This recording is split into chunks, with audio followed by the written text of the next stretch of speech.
Well, let's find out more on the national response to reducing the spread of the coronavirus. And joining us from Abuja is the NCDC Head of Risk Communication Division, Dr. Yaya Disso. He joins us on the program from Abuja. Thank you for joining us, Dr. Disso.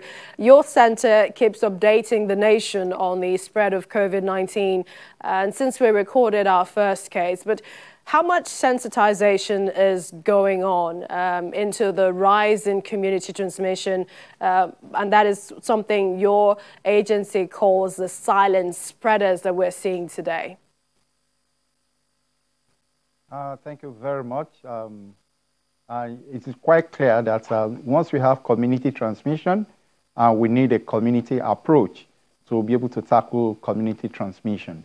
And then because of that, sensitization across all LGAs has been ongoing, and state is taking leadership of this, while the ownership is by the local government.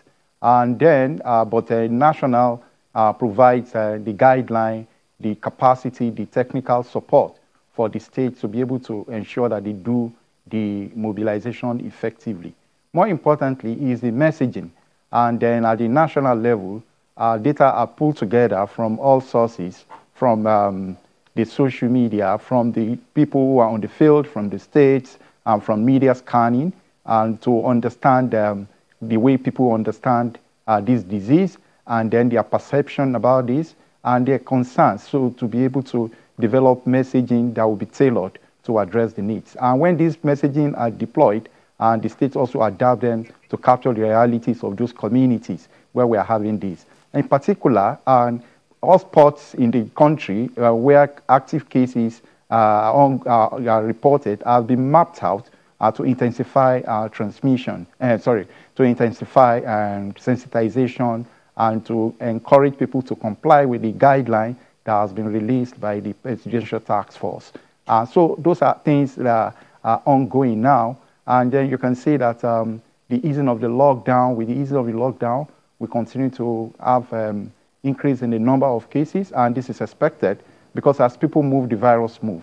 But we cannot continue to be under lockdown forever.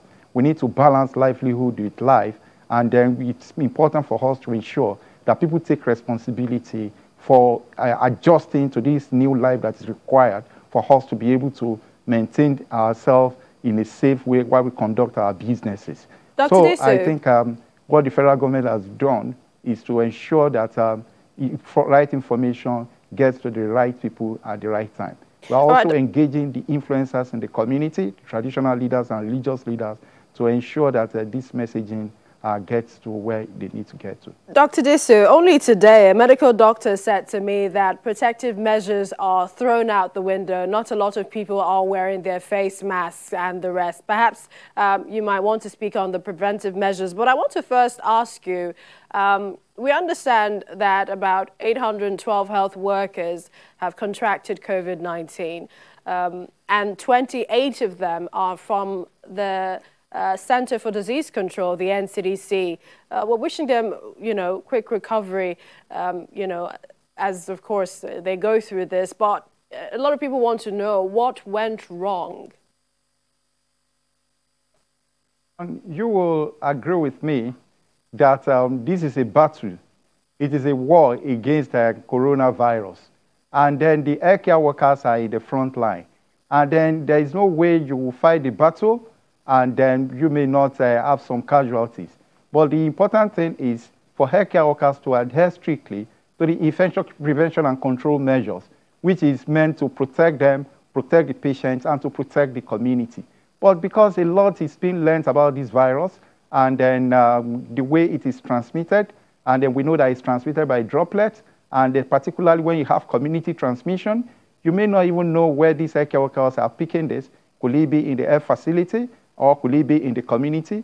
Could it be during when they are being transported from one place to the another, maybe to the place of work? But that is why we need all of society approach to ensure that we complement whatever that is being done in the hospital. In the hospital, we have infection prevention and control program. NCDC and the Federal Ministry of Health have trained over 10,000 healthcare workers in the country, both in our treatment centers and public and private health facilities where service, the delivery takes place.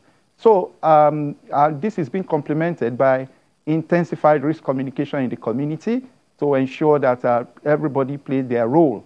That is the only way we can keep ourselves safe. Just before we let you go, Dr. Disu, what is the turnaround time for testing in Nigeria? The issue of turnaround times varies from state to state because there are different challenges that each state encounter. You know, when it starts from the collection of sample and transportation of sample to the lab, and then the test is conducted, and then the result is communicated back. But one of the challenges may be because we are having increase in the number of samples being collected, and then, of course, the number of healthcare workers that are doing this testing are not increasing as we are having increase in the number of cases. So, Dr. Disu, would you say this, Dr. Disu, I must come in here because I want to get specifics. I mean, the UK, for example, is working towards 24 hours. Now it's 2 days, 48 hours. But for Nigeria, are we looking, is it 2 days to 5 days based on all that you're getting from the States? But ideally, we are saying 24 hours plus or minus, but then maybe 12 hours. But like I said, the challenges vary from state to state. You know, you still have some states that don't have this treatment center. Samples have to be collected and be transported to states where they have, where they have the laboratories. So, and then sometimes it could be issue of communication, and then there are also challenges with the filling of the forms when the samples are being collected. People sometimes don't give their full identity, and that causes confusion. And for you to run the test in the lab, they need all the variables, and then even when they finish, and then in sorting out where this test result will go to, sometimes test samples are collected from one state, and then the person that has a sample is living in another state. It's just visiting that state. Dr. But the address is given is the state where it's coming from. So these are the kind of issues that they need to also sort out. But we're identifying these as challenges and then responding to them to improve by the day. We definitely know you join us again, but we'd like to thank you, Dr. Yahaya Disu, the NCDC Head of Risk Communication Division. Thank you for joining us on the program.